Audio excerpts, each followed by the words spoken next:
I'm Duncan McLeod, and this is TCS, the TechCentral Show, brought to you by MTN Business. You know the drill by now. Subscribe at youtube.com/TechCentral if you haven't already. And while you're at it, why not subscribe to our daily newsletter at techcentral.co.za/newsletter. That goes out every morning at 5 a.m. with all the latest local and international tech news. Now, Dr. Bongani Mabaso is the newly appointed Chief Executive Officer of the State IT Agency, or Sita. Bongani, welcome. Thanks for your time today. How long have you been in the Sita role now? 2 months on the dot. 2 months. Yeah. And how are you finding it so far? Very challenging, like drinking water out of a fire hose. It's a lot happening, a lot going on, but it's also massive opportunity as well. Mm-hmm. Yeah.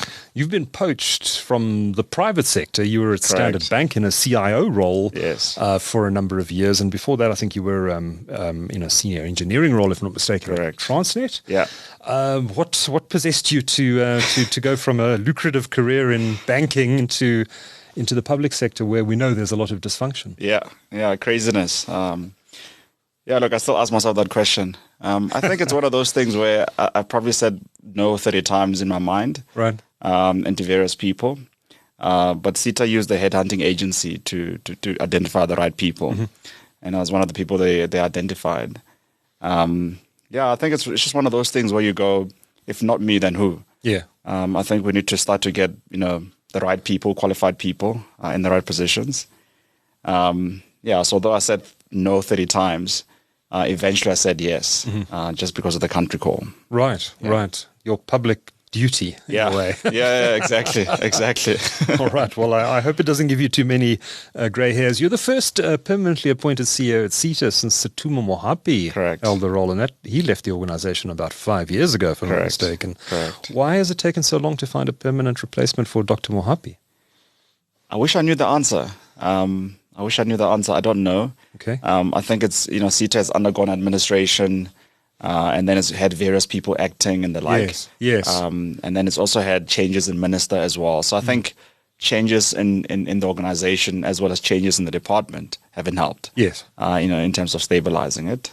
But we hope that now that I'm here, there's also a new minister in the department that hopefully things will start to stabilize. Another one. A very high turnover of ministers in the communications portfolio, which, as you know, which is problematic for the sector. So let's hope we see some stability now. I want to talk I want to go into obviously in some detail about Sita and what your plans are on the restructuring and some of the announcements made by previous ministers and how those are playing out today. Sure. But before we get to all of that, let's talk a bit about you. Sure. You've got a PhD from the University of Pretoria in machine ethics and computational morality. Wow. Yes. Why this particular field of inquiry? You completed this PhD about 5 years ago now? No, it's like 3 years ago. 2 to 3 years ago. But it was before the AI phenomenon that erupted last year with ChatGPT and all the rest of it. And suddenly machine ethics and all the topics around AI are suddenly top of mind. You produced this research years ago now. Correct. Why this particular inquiry? Why this field? I think the last year in AI has proven that this is a very important topic. Yeah. In fact, I think just last week, the CEO of Google DeepMind, the CEO of OpenAI, they actually signed a paper. It's like a 30-word statement that just says... I saw that. 22 words. 22 words, something like that. So you can see it's very topical. And the reason for me was just around making sure that human interest is protected as we advance AI. I'm pro-AI, right? I love AI. That's why I went into the field, because I'm an engineer. So maybe I can start... taking a step back. So I started at UCT. I did electrical and computer engineering. That was back in early to mid 2000s. And I loved it. In fact, the computer science side of that degree, so it was a double major, was probably my favorite part of the whole thing. So it never really left me, right? I wanted to go more into that field. And so when I got the opportunity to do the PhD with UP, which they fully funded, by the way. Okay. So it was a scholarship. Nice. I couldn't say no. Okay. I had to take on the challenge. Now, I know I'm asking a very unfair question here in asking you to give me the elevator pitch about your dissertation, but what were your conclusions? What did you focus on firstly? What was the specific area of focus, and what were the conclusions you reached? Correct. So machine ethics is a very wide field, right? Yep. There's many sort of aspects to it. The one that I was looking at is called computational morality. So that is building and embedding ethics into machines. So it's an interdisciplinary PhD in philosophy and computer science. Okay. And the difficult part of it for me was I'd never done philosophy before, not at least to that level of detail. Sure. So I had to now start going into moral ethics, and look at virtue ethics and, just all these, classical moral theories that as an engineer you would not be exposed to. So that was the challenging bit. And then how to then, take these very abstract concepts in philosophy and somehow crystallize them enough that you can connect them into concepts in computer science. That was pretty challenging. So eventually I found an ethical theory called exemplarism, which is, exemplarism. Correct. Right. Yeah. So it's around, framing your moral ethics around exemplars in society. So you look at various people that you admire, and the theory says that you almost in a way imitate their traits. Okay. How they do things, how they look at the world, how they make moral judgment and the like. Let's not model this on Elon Musk if we can. Well, the reason for that is because I had to find a way to ground it in for AI. Sure. Because for you and I, you can reason internally, right? You can understand, abstract concepts like morality, ethics and the like. But for a machine, how do you do that?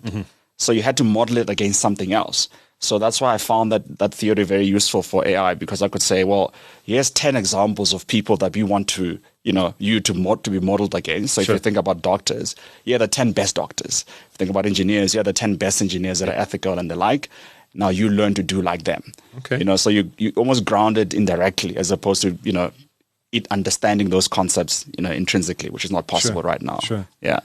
Well, you're now in charge of IT in the public sector. Yeah. How do you see AI being used in government in this country? I think there's a massive opportunity. I'll speak about one, AI in procurement. For me, I'm looking forward to a time where procurement, or at least the awarding of tenders, that whole process end to end, has no human intervention in the loop. Okay. Because for me, I think it takes away the corruption out of the system, right?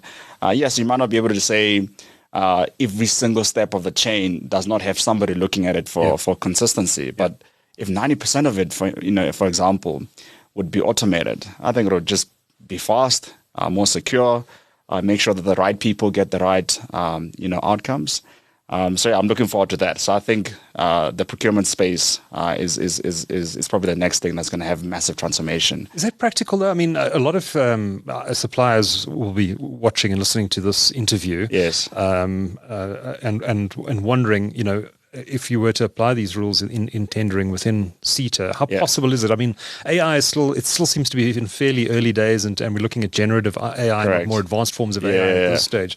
I mean, reinventing the tendering process and the procurement processes in Sita to factor in AI, what sort of timeframes are we looking at here? And is the technology mature enough to do that sort of thing? I think the technology is mature enough to do it. I mean, if you think about the PFMA, it's just rules. Yeah. Right. And rules can be codified. Right. And as soon as you can codify something, I can have lots and lots of examples of data points, right, around those codes and rules. So I think it's possible. I think it'll take a bit of effort, to get the right amount of data to train an AI to do that. But I just think it's just around how you codify it. So if you can go, this is how you input these fields around your tender process. So the company that you have, this is exactly how you enter it and the type of data that you require. So it has to be electronic, obviously. We have to move away from the manual sort of processes that we use right now. Sure. So I think it is possible. Can you do it all in one go? Probably not. You might look at steps of the value chain and then start to automate that and introduce AI. So the bid adjudication process, you might start with that, for example, or at least the initial filtering, you might also start with that. And then over time cover the entire value chain. But I think it's possible, given what my PhD was in AI, so I'm exposed to what is the art of the possible in that field, and I think it's definitely there. Exciting stuff. Exciting stuff. But we've got very real on the ground problems as we stand at the moment. Correct. And one of those, as you alluded to, is corruption within the tendering and procurement processes around Sita and other aspects of government procurement. You've been in the role for 2 months now. I've had conversations previously with Dr. Mohapi about the corruption within the organization. In fact, you reminded me there was a detailed podcast about that, which we published about 5 or 6 years ago now, which is probably still on the site somewhere, if anyone wants to go and listen to that. But you've been in there for 2 months now. What have you found? Are you shocked? Are you pleasantly surprised? What's going right within Sita? What's going wrong within Sita? Yeah, let's start with what's going right. I think from a financial sustainability perspective, the organization is in a very good space. Okay, and that's always a good sign of a recovery. I think the team that's been there has done really well to make sure that from a financial perspective, the organization turns around. So it's making its own money. It doesn't depend on the state to bail it out in any way, shape, or form. So it's sustainable. Yeah. So that's one. I think two, there's a very large customer base. That depends on Sita, right, for the provision of services, besides what the Act says.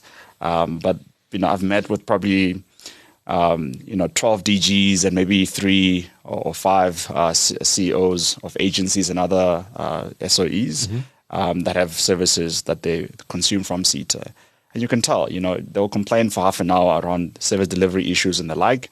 Then I'll speak for 15 minutes, and then the conversation switches to how can we partner? How can we work together better to improve service delivery. So I think there's a very strong customer base. And I think that customer base wants to work with us. What they're looking for is 2 things really, price and speed. Can we make sure that the price is fair and competitive? And can we make sure that our turnaround times are quicker? If you can fix those 2 things, that customer base will continue to grow. Okay. And is there any, there was some, I know over the years there's been some pushback against Sita by some elements within government saying we'd rather do this ourselves. And Sita's too slow to get these products. We need to have our own tendering process, et cetera, et cetera. Is there still some of that pushback you're seeing inside government? Absolutely. Is that entirely related to the speed at which Sita works? Correct. No, absolutely. In fact, I think it's probably intensified, to be honest. Okay. Since I've joined, I've had no less than 10 client escalations, I think. Right. I'm sure there's maybe others that haven't come to me yet. And it's always around those 2 things. So people question the Sita model, right, which is the third thing they normally ask because of those first two things that are not working. So if price and speed were okay, no one would even think about the model. But because those things are not there, everyone goes, I want an exemption. Right. But you also have to consider the flip side, right? As an engineer, you want to consider the pros and cons. So what happens when Sita isn't there? And I think we don't often spend enough time asking that question. Because when Sita isn't there, issues of cybersecurity start to happen, as we've seen with some of our clients that have gone their own way. And then, a year or 2 later, you hear that they've been a victim of a cyber attack. And then they come back to Sita and say, look, can you help me close these gaps? They get exploited by, sometimes it does happen, private sector companies that deliver substandard quality of work, right? And because they're not IT experts themselves, they can't gauge that. I can just put a very nice presentation, slick one, and then convince you as, in your sector, in health or in education, et cetera, to go, this is amazing. But there's no depth in terms of what is behind there. And we've certainly found that with some of our clients where we've had to go in and realize this is built on very old technology. In fact, we're dealing with a case like that right now. I won't mention the client for privacy reasons, but very old technology, and Sita is now having to rework that. So there are also very bad things that happen, when Sita isn't there. I want to follow up on 2 things you just mentioned. The first is your clients. You work with a range of government departments and at both national and provincial and local level. Is that right? Correct. Do you work with SOEs as well? Correct. You do? Okay. Yes. So it's right across the board. Right across the board. Okay. There's no limitation. Obviously, the SOEs and municipalities aren't obliged by the law, the Sita Act, to work with us, but should they be? They're free to. No, I don't think so. No. I don't think so. Okay.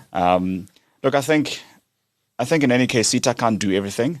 I think if you look where Sita was started around 1999, 2000, somewhere there, and the rate of change in the technology sector, right? The biggest technologies then were mainframe, maybe ERP systems and the like, and it was just the early days of the internet. Yes. You mentioned now around AI and the rate of change that's happened in the last year alone, right? Yeah. It's actually started way back in 2009 where we saw an inflection point where it started increasing exponentially. So the macroeconomic factors around the technology sector have just increased exponentially. And so, your clients are now exposed to, their smartphones. They see how that works. They look at YouTube videos. They go to conferences, and so they want things right at an increasingly fast rate. And if you look at Sita, invariably we're pretty fixed capacity, right? Yeah. We can't scale up and down, to match our client demand. And so I think there's a bit of a mismatch there. So I always say that we can't do it on our own. One of the things that we're looking at is almost waking up the private sector arm of Sita to go, how can we partner better proactively? Because right now, if you think about it, Duncan, the only time I engage the private sector besides conferences is when there's a tender. But it's almost like it's an arranged marriage, right? Yeah. Like, I match up the partner with the department only when the tender is awarded. But it doesn't make any sense. Right now, you can trial an app on your phone, try it for a day or two and realize I don't like it, try another one for a day or two before you realize, okay, this is the one that I want, then you buy it. Yeah. How can we enable that for our clients? I think our clients are looking for more of that agility in the system. So perhaps less focus on the procurement of the goods and services and more focus on providing services to your clients, holding their hands and helping them and advising them on what they should be doing and buying, etc. Correct. Absolutely. I think we need to look. I mean, I think the role of a state ICT procurer will always be there in some shape or form. But I think in a sense we need to elevate that part where we are advising our clients around what's happening in the tech space, proactively, and then in parallel as well, engaging the private sector proactively as well. I'm envisioning a future where we can proactively vet solutions in the private sector and put them in what I call a Sita marketplace, so that it's available. Yeah. So before a DG says I want X, I can go, well, there's 5 of them that I've looked at. Which one would you like? You can trial them, you can look at them, just like any marketplace would work. And then I wanted to ask about security, which you also touched on. Yes. And we know there have been some high-profile incidents involving public sector entities and SOEs. I think Transnet was a particularly vicious ransomware attack that happened, was it last year or the year before? Yeah, a couple of years ago. And it knocked them out for a long period of time. I don't know if Sita was involved in that incident at all, but just broadly, security, I mean, it's obviously a rising concern. Yeah. I think there's a perception perhaps that government IT systems are not very well protected. Yeah. How much of a threat is this to South Africa as a country? It's massive. In fact, there was a report that came out about a month ago that showed that South Africa is one of the top 5 worst targeted or most targeted countries in the world when it comes to cybersecurity. Why do you think that is? I think it's just it's a number of factors. I think if I can focus on the public sector, I can touch on the private sector as well, because they're not exempt from this either. But to focus on the public sector, I think we just have various degrees of maturity in the technology that we have, the technology estate. It's fragmented. It uses various operating systems, various networking topologies and the like. So it's very difficult when things are varied to then protect in a standardized way. So you then have to have various ways of protecting those assets. And I just don't think we have enough coverage across the board, and not just from a Sita perspective, but also the government GTOs, right? For them to understand their own environment and their own estates to have that covered. So I think it is a massive issue. One of the things that for me was a bit of a shock anyway is the fact that we don't have a chief information security officer at the EXCO level. So there is an individual that plays that role at a lower level. But I think for me, that's a strategic role that should be there in EXCO every single day, because we're dealing with ICT. Cybersecurity is a strategic function. It's not something that you can deal with when the EXCO agenda item pops up, right? So that's one of the things that we want to fix. Looking to hiring a full-time CISO that can build this cybersecurity business, and then ensure that we can partner well with the private sector as well as our public sector clients to secure the state. I think that's important. Yeah.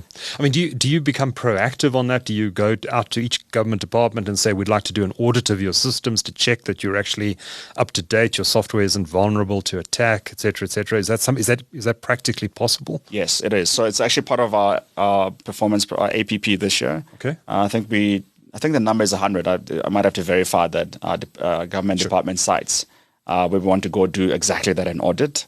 To give you a score to go, you are here and you're supposed to be there, and here are the steps you can take. And of course, with Sita, we can help you with that if you work with us. That's the one. I think we're also upgrading, our VPNs in our network across the board. Okay. To a higher version to allow us to be much more proactive. there is a standard. I think it's called the cybersecurity maturity model. Something like that. I can't remember the full abbreviation. But we're targeting to be at level 4, which is a much more proactive sort of state where you monitor cyber threats in real time and you can actually take some action in an automated way, actually. We're not quite there yet. We want to plan to be there by 2024, end of 2024. But right now, we just want to get a little bit closer to that. Yeah. And I imagine you coming from the private sector, and particularly coming from a banking environment where security is the number one priority. Yeah. It must be a bit of a shock to the system coming into an environment where perhaps the security is not treated as seriously as would be in a bank. Correct. Yeah. Look, I mean, I don't want to say it's not treated seriously. I just think it's not strategic enough. Okay. So I think we've got the security operations, and we've got a security operations center.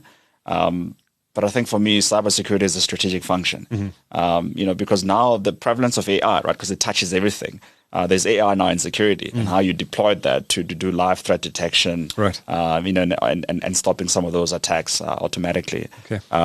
So I just don't think it's something that you can think about on a part-time basis. It's something that you have to, proliferate across your entire strategy in everything you do. Exactly. Let's change the subject a bit. I remember a previous Minister of Communications, Stella Ndabeni-Abrahams, put a caretaker administrator in charge at Sita while she worked on some sort of restructuring of its mandate. It was a big announcement at the time. Yeah. I think it affected some other organizations as well. USASA, the Underserviced Area Agency, was also placed under some sort of administration. And I never heard anything more about that after it happened. Did it all fall by the wayside when the minister moved on to another portfolio? Yeah. What happened with that restructuring and that administration that was happening? Sure. And what was the background to it? Why did she do it? Yeah, look, I don't have enough history for why it was started then. Right. I don't think my knowledge of Sita at that point was as advanced as it is right now. But that project is still going. We're actually undergoing a Sita operating model review with the department, so with the minister, to look at its positioning and potentially changing the act. But okay. I don't think that's the main focus point. I think the focus point is around how do we remodel it so that we can answer those 2 points, those 2 questions that I asked earlier. How do we make sure that price is fair and competitive, and then the turnaround times are improved? That's the fundamental reason, and not just kind of doing it for its own sake.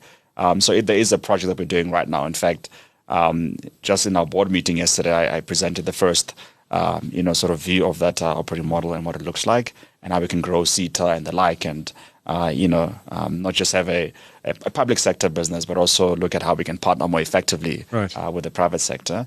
So that's something that we're hoping to complete in this financial year, in conjunction with our new strategy and operating model. Okay, but this I'm not sure what the name of the formal process is that the minister announced, but she put the organization into some kind of administration. I don't know. Yes, it was in administration for a while. It no longer is in administration. It's no longer in administration. Correct. Okay. So when did it come out of this administration? I assume probably more than a year ago, because there was an acting. The CFO was acting for around 8 months before I joined. So I'm assuming from that point in time, it was out of administration. There was a new board that started in February 2022. Okay. So I think that's roughly around the time when it came out of administration. I see. Yeah. Okay. And the minister by then had moved on. Yeah, and the minister by then had moved on. I think Minister Kumbudzo had come in. That's right. And now Minister Mondli Ngungubele as well has come in as well. But the process is just Sita operating model review. Sita model review. That's really what it is. Yeah. Okay. So we have a new minister. I've lost count how many communications ministers we've had since 1994. I think this might be the 14th or 15th minister. Mondli Ngungubele, as you mentioned. Yes. Now, he said in Parliament a week or two ago, he got up to do his budget speech vote in Parliament. Yes. And he got up and announced that Sita is going to build a broadband network with 6 billion rand to serve government departments. I think there was a bit of surprise. There was no indication prior, certainly in amongst tech journalists, that this announcement was coming. Did it come as a surprise to you? And why Sita and not Centec or Broadband Infraco to do this project? Yeah. No, so look, I think it was maybe the way it was announced, but these are actually projects we're already running. Okay. So we've got 3 big broadband projects that we're running. One in Gauteng with the Gauteng e-government department. and that's, I think, is already in phase 3. We're running another one in the Western Cape with the Western Cape government. That's in phase 2 now as well. So phase 1 has been completed and rolled out, and we're running another one that's more than halfway through in the Eastern Cape with the Eastern Cape government as well. Okay. Both massive, or all 3 massive broadband projects that touch on schools, rural areas, government departments, isolated sites, using various technologies as well. So not just fiber, but where it's not possible because of infrastructure reasons, leveraging some of the investments that telcos have made to leverage LTE and the like. Okay. So they are already running, and I can safely say that they're actually going. So this isn't a new project that the minister announced? Not necessarily. I think what the minister was trying to emphasize is just more reporting on it and to create visibility around these projects. So I don't think they've gotten as much consolidated media coverage as perhaps they should have. I don't know. And where does the 6 billion figure come from? Is that the amount of money that's been committed to building infrastructure? Correct. Okay. Correct. And yeah. So Sita all spending 3 collectively is around 6 billion. I mean, it's not exactly 6 billion, but it's very close to it. Yeah. That's the investment that Sita is making. So is this coming off Sita's balance sheet? No. So our clients, through those clients, they are paying for it. Okay. It's not coming off of Sita's balance sheet. I see. Okay. Correct. Okay. Yeah. This is not some altruistic thing that Sita's doing. No. It's a collaboration between the Eastern Cape, provincial department, Western Cape government, and also Gauteng Department of eGov. So the provincial budgets are being spent. Provincial government. It's not Sita's money. Correct. Okay. Correct. But if you remember our mandate, it's national and provincial. Yes. So it's well within our right to be able to help them to deliver that. Okay. And how are those projects going? They're going fairly well. I think maybe we need to report more on that. Like I said, 2 phases have been completed in Gauteng eGov. We're in phase 1 right now, so just started in the Eastern Cape, so a little bit behind the others. And then Western Cape has gone really well in the first phase and going into the second phase now as well to touch on more areas. Okay. Yeah. Okay.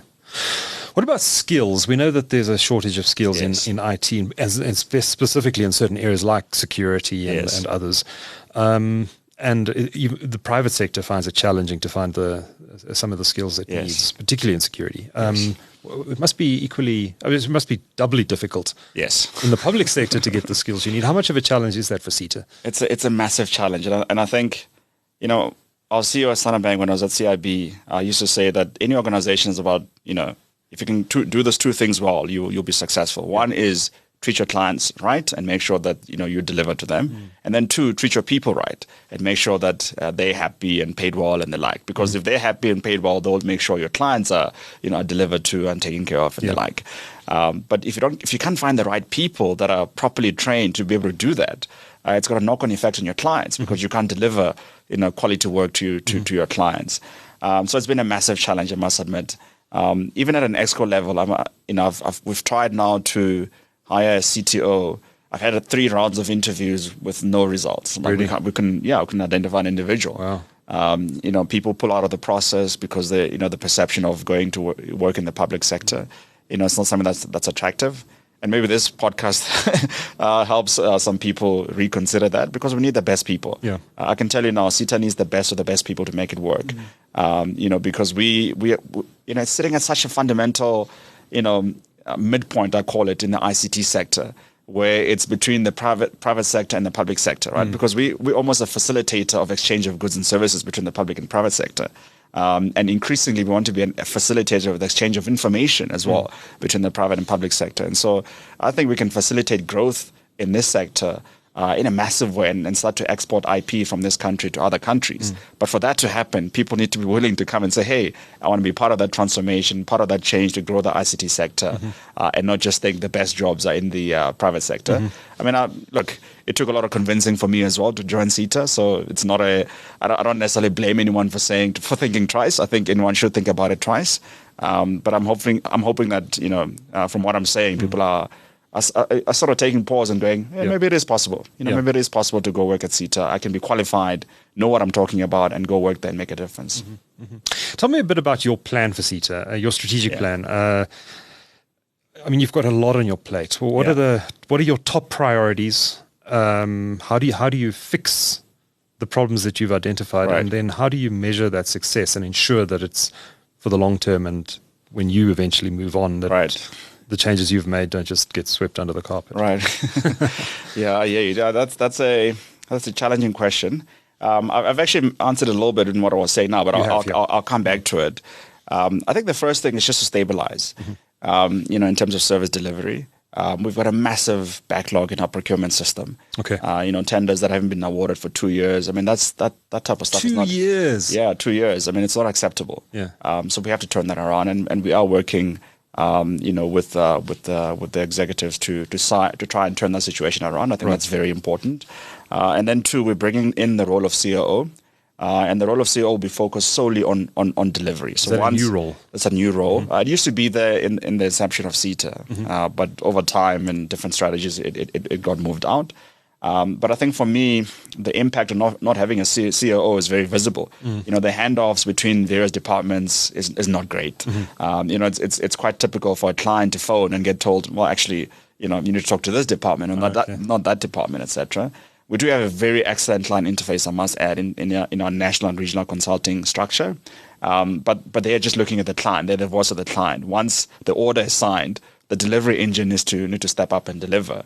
And that's what the COO will be looking at full time. So they will eat, sleep, and drink client, making sure that any order, whether it's stuck in application development, whether it's in the procurement space, or service management, doesn't matter, right? That they make sure that it goes through without any delay in the system. Okay. And of course, identifying bottlenecks and then seeing what improved processes and systems we can introduce, right, to make sure that goes, quickly. So I think that's an imperative for us, to improve that. So that's the first thing we're going to be doing, just stabilize.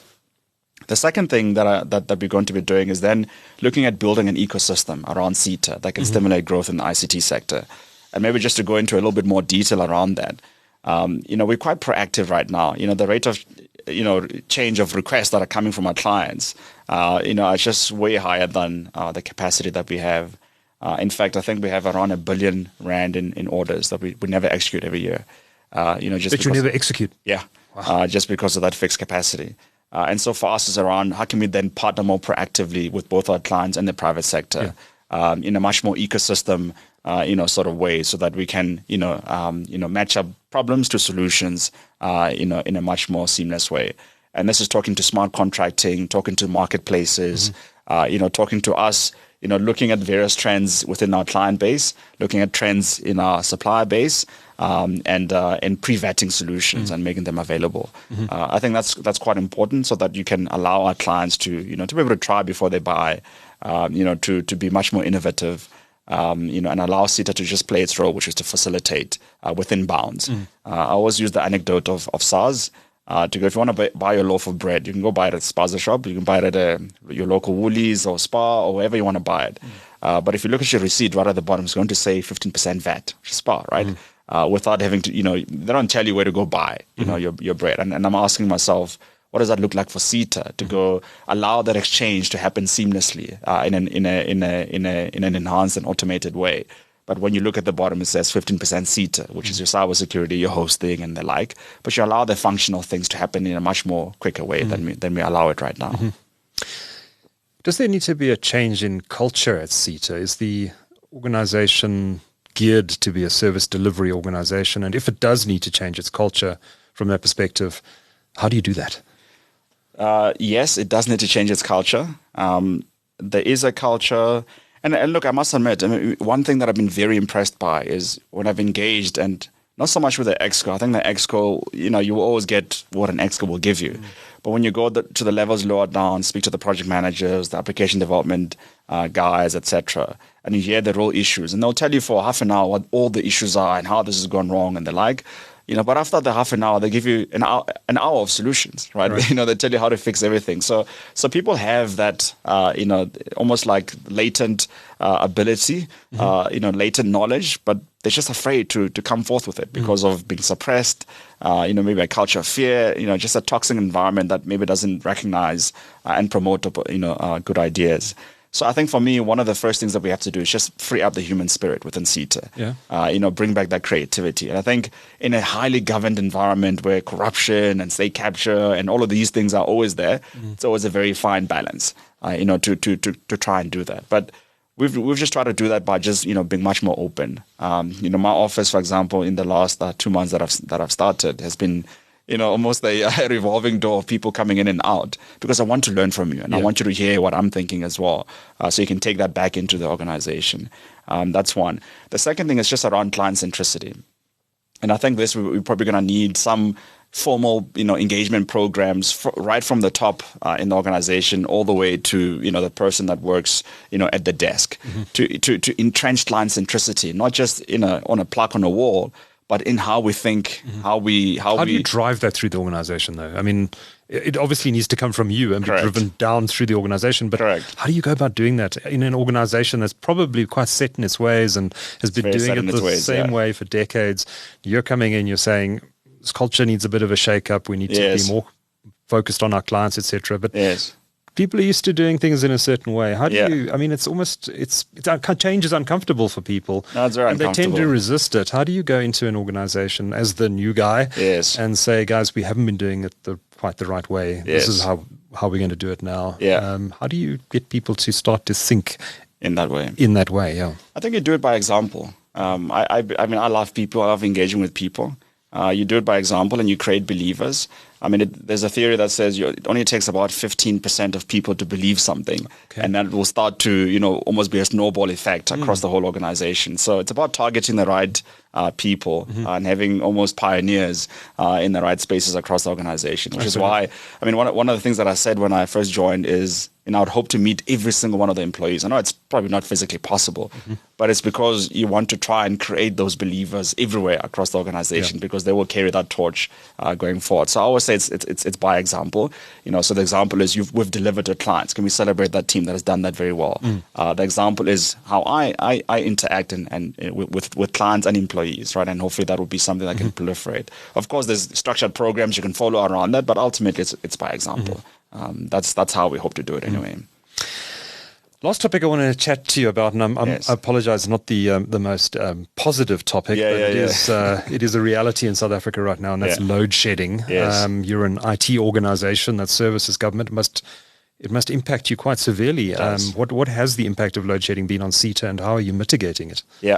I think our diesel costs have ballooned, something like 200%. I forget the exact figure.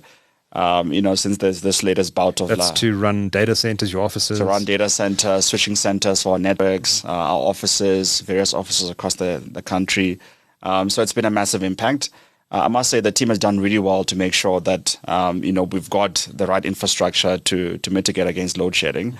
The challenge now is then the logistics around diesel, making sure that it's filled up on time and all of that. And then, of course, you've got shortages, right? Because everybody wants diesel now. To be able to run their generators. So that's the one. But the team has been, managed it fairly well. The challenges, of course, is the last mile where your client is. Will they have the backups that's required? And often that's where things have failed, where people have said, Sita is offline. But actually, the government side is offline because of load shedding, and they don't have any backups. And so having to work with our clients to see how can we mitigate against that? When can they bring their backup solutions online, and could we potentially help them in some way? So that's been what we've been doing. The second thing that we're doing as well is reviewing our strategy around renewables. So what does that look like? In the context of the country with theft and vandalism and the like. It's not an easy topic. One would think that it's bam, there's renewables and you're covered, but there's a lot of other factors one has to think about. In the context of our country. But that's something that we're currently reviewing as an ExCo, and we hope to start to implement some of those measures as well to supplement our diesel generators. Now the Reserve Bank, there was some news yesterday, or the day before yesterday, that they are working with the banks and other financial services institutions. I saw that, in the event of a total blackout, Correct. which Eskom says is very remote, but possible. And it seems a lot of industry sectors are actually starting to look at this now. Banks, obviously, a high priority area, but other industries as well are looking at disaster planning around a potential national blackout. If there is a national blackout, what does it mean for Sita? Is the government going to be able to continue functioning? I think it's going to have a massive impact. I think let's be honest. we can probably function for a number of days. But I think at that point, if you have a blackout, I think the impact starts to be much wider than just Sita, because your logistics chain will probably start to suffer. How do you get diesel? How do you get diesel on time to the right places and the like? Look, we do have mitigating factors in place, like making sure that our diesel is always at an 80% level and the like. But I think in the event of a total grid collapse, I think the people that have implemented their renewable strategy will probably fare far better than those that just depend on diesel alone. Yes. So I think that's why, for me, one of the things that we sort of started to ask when I joined is, what's our renewable strategy and where are we with that? And can we accelerate that in our CapEx investment plan, which is what we're currently doing. So I think, would function, but would it be for more 10 days? I mean, I highly doubt it without, some severe impact. We'd have to probably start looking at, rationing to go, what do we focus on in the main centers to make sure they continue to run while others might be able to suffer. So I think ramping up on that renewable strategy is very key. You have a big job on your hands. I wish you luck. Dr. Bongani Mabaso is newly appointed Chief Executive of the State IT Agency. Thanks for speaking to TechCentral today. Thank you, Duncan. Thank you very much. Thank you.